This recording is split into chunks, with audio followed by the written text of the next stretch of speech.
When it's time to scale your business, it's time for Shopify. Get everything you need to grow the way you want, like all the way.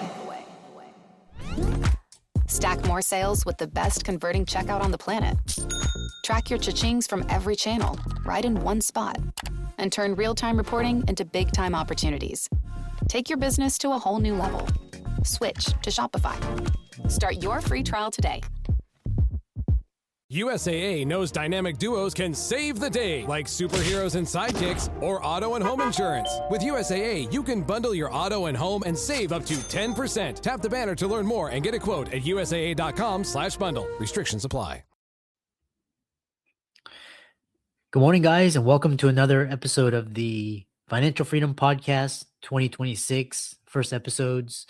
And today I have Shayne Adler coming out from Florida, and she's going to talk to the audience all about unlocking sales with strategic compliance, frameworks, and certifications. She is CEO of Atos Data Consulting, and it's going to be an interesting conversation around strategic compliance, strategic thinking, and I'm really happy to have her on. Shayne, welcome.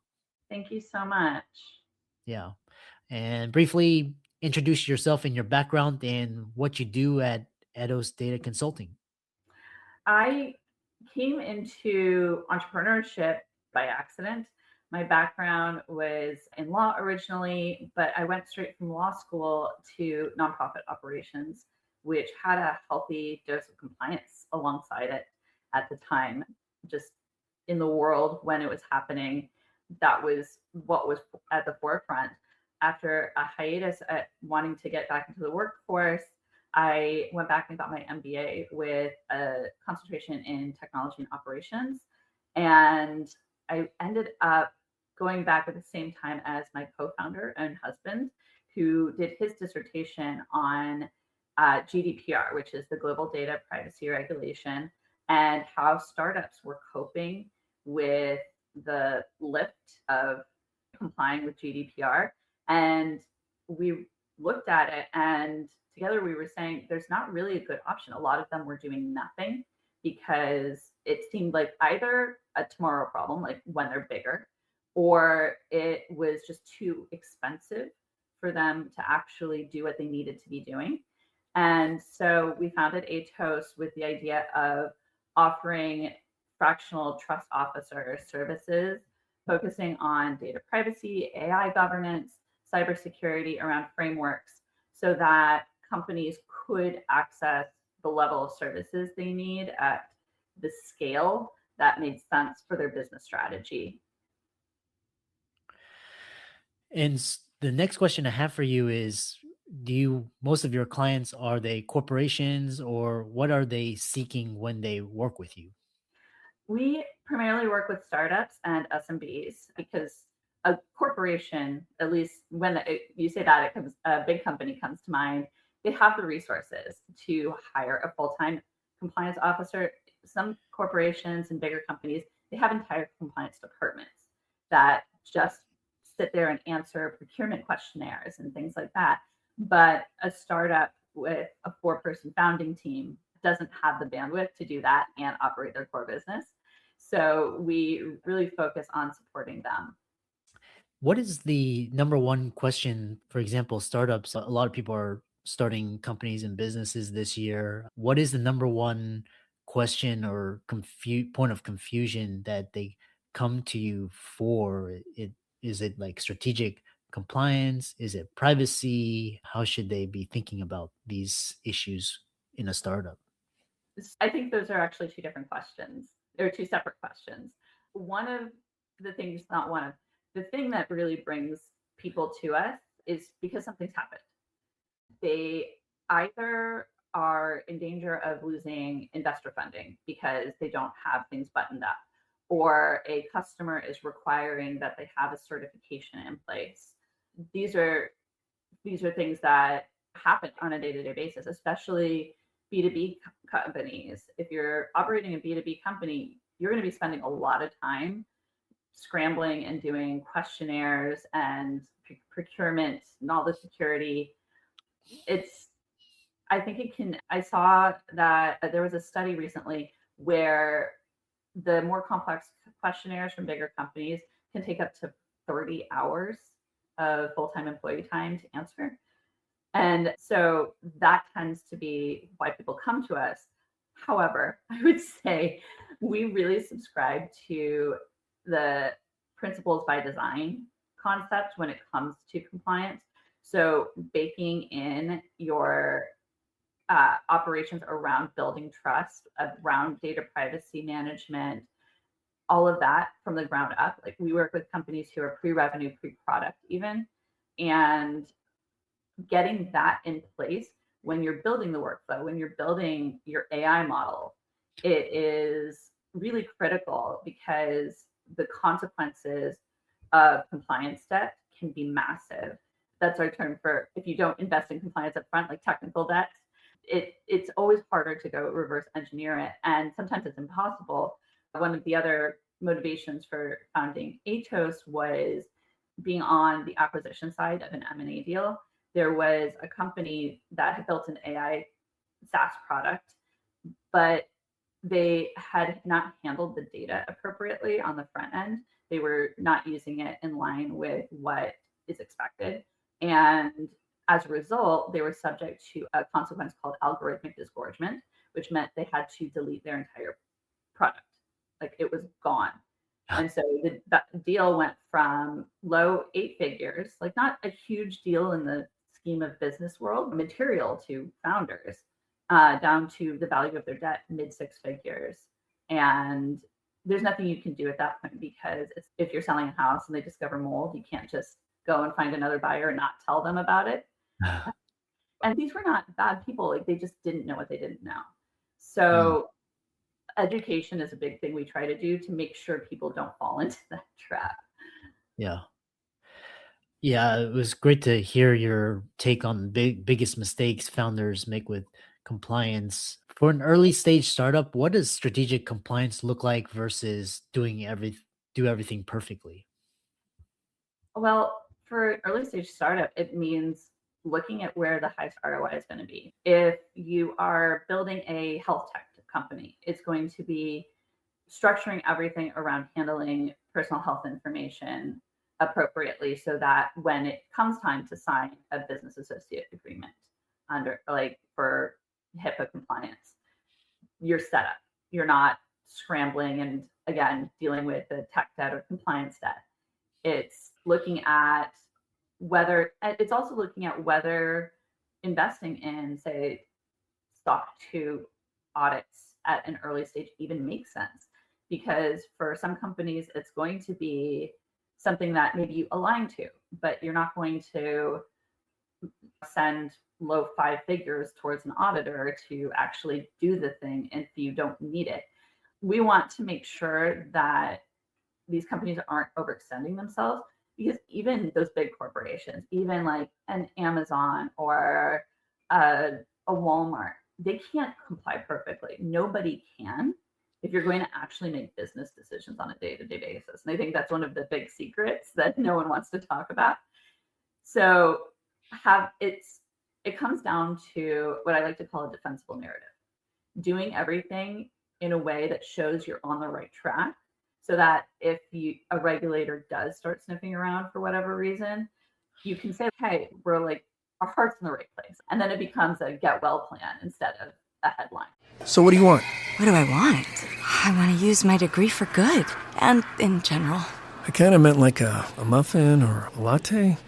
I want a job with a generous work-from-grocery-store policy. You are here a lot. Debbie, please, I'm working. I want a job that will change the world. Ma'am, this is a drive-thru. And some nuggets. With LinkedIn's new AI-powered job search, you can find roles that match your unique skills so you can dare to discover more. Visit linkedin.com/jobs to learn more. Yeah, because I know a lot of my colleagues and friends, they were startup founders during the Gensler era, and they were telling me stories. Gary Gensler was just he was basically just out to get them. What is privacy in the era of privacy? Because you mentioned HIPAA. What is privacy principles by design? That is our proprietary framework and philosophy around how we handle this. It's born out of that same dissertation where the research came out of that helped us figure out our concept for Atos. But it comes down to the fact that the regulatory landscape is evolving so quickly. We send out a newsletter every week with what's happening in our sphere, just in our like little subset of compliance. And it's a lot, it's overwhelming. And so we looked at what all of these things have in common. And it's also why we aligned to frameworks and certifications instead of trying to be a law firm and cover all the laws, because it's not only patchwork, it's a moving target patchwork, which just sounds like a mixed metaphor mess. But there are these principles that underpin all of the data privacy regulations, all of the AI regulations. And it comes down to things like only retaining data for a certain amount of time, only collecting data for a limited purpose, and then actually only using it for that purpose. There's some headlines recently about that. Maintaining its accuracy, anonymizing or pseudonymizing where you can. All of these basic principles that when you bake it into the culture of your organization, your SOPs, your procedures, how you run things on a day-to-day basis, it turns into just how you operate as opposed to an audit scramble once a year. Interesting. You mentioned AI in the last response. What are the biggest AI issues on the horizon for businesses? I think the one that I think is a major issue that doesn't get talked about enough is shadow AI. Sounds like a really cool ninja or something, but it's the idea that even if you haven't deployed AI tools or aren't an AI deployer in your business, your team is definitely using AI. It's there. Like, you have to know that they're putting emails into Gemini or ChatGPT for proofreading, or it's helping with the research, but it's unsanctioned and it's unmanaged. And going back to the idea that a lot of people don't know what they don't know, there's so many people out there who don't know they need to turn off the toggle that says that the model's going to train on their data. So if they're pasting in correspondence from a client, for example, to get a response generated, that's potentially personal information going in there or confidential information that is then training a model. So you need to actually be realistic about the fact that it is already in use, but look at where the demand is within your organization, and then actually deploy those tools in a way that is managed, safe, centrally controlled, that sort of thing, with guardrails. Mm-hmm. Yeah. Another question I have for you is, for those starting a company or starting a business, they want to be compliant. Was it easier to follow rules and regulations pre-Trump, or is it harder to be compliant in the Trump era? Yes. I think that people are waiting with their breath held about AI regulation among the states a little bit, but it honestly, it doesn't matter as much, because I think what it is going to come down to is the fact that all AI is based on data, and there are data privacy regulations in, I think, more than half the states now, and some of them are very wide, like really broadly reaching. And so it doesn't even matter if the AI itself is regulated, because how you're managing the data through the AI is already being regulated. I have this image I like where there's like a little house that's AI, and its foundation is data. So it's going to be a moving target. I think it's very exciting to think about AI. It's a very sexy topic these days. But number one, the EU already has the AI Act rolling out. And number two, we've got all of these related things we have to worry about already. Very interesting conversation. And talk about to close it out, talk about your journey as a neurodivergent founder and strategic thinker. And for those starting a business, building a business that fits your brain, what would be your advice to them? Honestly, I mentioned at the beginning that striking out and engaging in entrepreneurship at all had never been part of my plan. I thought I was very comfortable with a big company and a lot of structure, but being able to be nimble and work at a flow that works for my brain, like when I'm hyper focused on something and I have a great idea and I just want to dive deep and execute it all at once. As a founder, I'm able to do that. I can just get my idea out. And yes, I have partners I work with and I'm responsible to them and have obligations to clients, but it's allowed me to actually take advantage of the fact that I can see things in a different way. I don't have to get the same type of buy-in. The buy-in I get is from people who understand me because we all got into this together, but it's not like I have to engage in change management to execute on an idea I have or to propose something that may seem out of the box because I'm seeing things in a different way. How can people connect with you and check out your work and work with you?